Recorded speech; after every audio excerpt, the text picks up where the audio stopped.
Train में खासतौर पर जो सुविधाएं हैं यात्रियों के लिए वो दी गई हैं और सभी तरह के जो इंतजामात हैं वो पहले से ही मुकम्मल कर दिए गए हैं और जिस तरह से बर्फीली वहां पर वादियां हैं उनका खासतौर पर ख्याल रखते हुए उसी तरीके से इस ट्रेन को डिज़ाइन किया गया है। और इसी के साथ कुछ ऑफिशियल्स हमारे साथ मौजूद हैं। हिमांशु शेखर जी हमारे साथ हैं।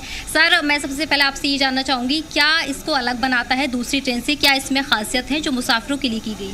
देखिए, मैं एक एक करके सारी खासियत आपको तफसील से बताता हूँ।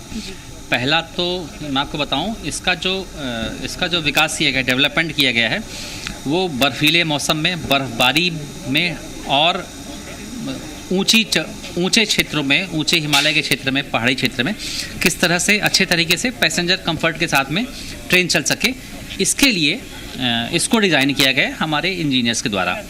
सबसे बड़ी विशेषता इसकी है, जैसा आपने देखा होगा कि बर्फबारी में या जब ज़ीरो से नीचे टेम्परेचर जाता है तो जो हमारे वाटर टैंक होते हैं और जो वाटर सप्लाई पाइप्स होते हैं, इनमें बर्फ़ जम जाती है, पानी बर्फ़ में जम जाता है, जिसकी वजह से सप्लाई बाधित होती है। इसमें वो चीज़ ना हो, उसके लिए जो हमारी वाटर टैंक्स हैं और जो वाटर सप्लाई पाइप्स हैं उनमें सिलिकॉन हीटिंग पैड से उनको कवर किया गया है, सिलिकॉन इंसुलेशन पैड से, और साथ ही साथ में हीटिंग एलिमेंट्स लगाए गए हैं ताकि पानी खाली जमे ही नहीं, उसका टेम्परेचर भी ठीक मेंटेन रहे।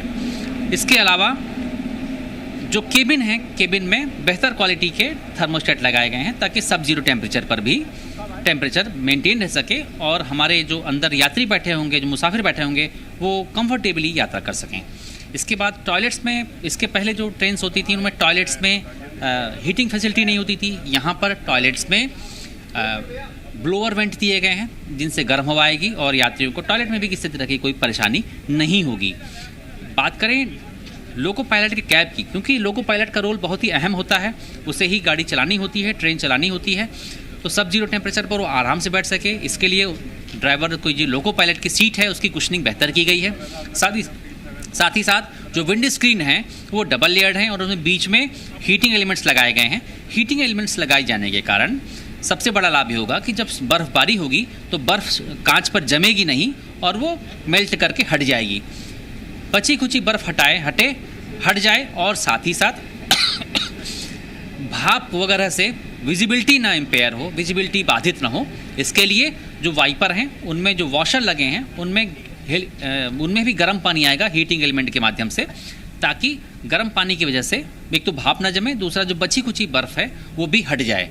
तो ये मुख्य कुछ परिवर्तन है जो किए गए हैं। साथ में क्या होता है, ये ट्रेन बायो टॉयलेट से लैस है, तो बायो टॉयलेट टैंक होते हैं, उनके बैक्टीरिया सब जीरो टेम्परेचर पर कम इफेक्टिव होते हैं, तो इफेक्टिव बने रहें, बायो टॉयलेट ठीक से काम करें, इसके लिए बायो टॉयलेट टैंक्स में भी हीटिंग एलिमेंट्स लगाए गए हैं।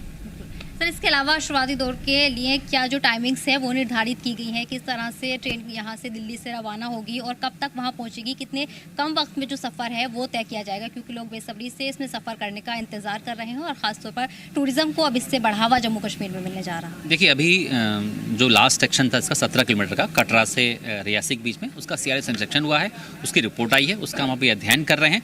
अध्ययन करने के बाद ही ये सब चीज़ों पर निर्णय किया जाएगा कि कहाँ से चलना है ट्रेन, क्या टाइमिंग होगी, ये सब अभी एक्सरसाइज चल रही है। इसके अलावा सर, ये भी खासतौर पर आपसे जानना चाहेंगे, जिस तरह से इमरजेंसी के हालात बनते हैं और वहाँ पर डर का माहौल कहीं ना कहीं रहता है, अगर कटरा में ट्रेन रुकेगी तो वहाँ पर किस तरह की सुरक्षा के जो इंतजाम है रेलवे की तरफ से वो किए जाएंगे, और अगर कोई भी इमरजेंसी के हालात बनते हैं उनसे कैसे निपटा जाएगा जो कि वो यात्रियों तक ना पहुँचे? देखिए, इन सब चीज़ों पर बात करना अभी जल्दीबाजी होगी, बहुत जल्दीबाजी होगी, क्योंकि अभी CRS इंस्ट्रक्शन हुआ है, उसकी रिपोर्ट आई है, तो बाकी सब चीज़ें हम लोग डिसाइड कर रहे हैं। लेकिन मैं सबको इस बारे में निश्चिंत करना चाहता हूं कि जो भी सिक्योरिटी प्रोटोकॉल बनेगा वो बेहतर सिक्योरिटी प्रोटोकॉल बनेगा, ताकि लोग सुरक्षित रूप से, कश्मीर के लोग और बाकी भारत के लोग सुरक्षित रूप से ट्रेन से यात्रा कर सकें। ठीक है सर, बहुत बहुत शुक्रिया।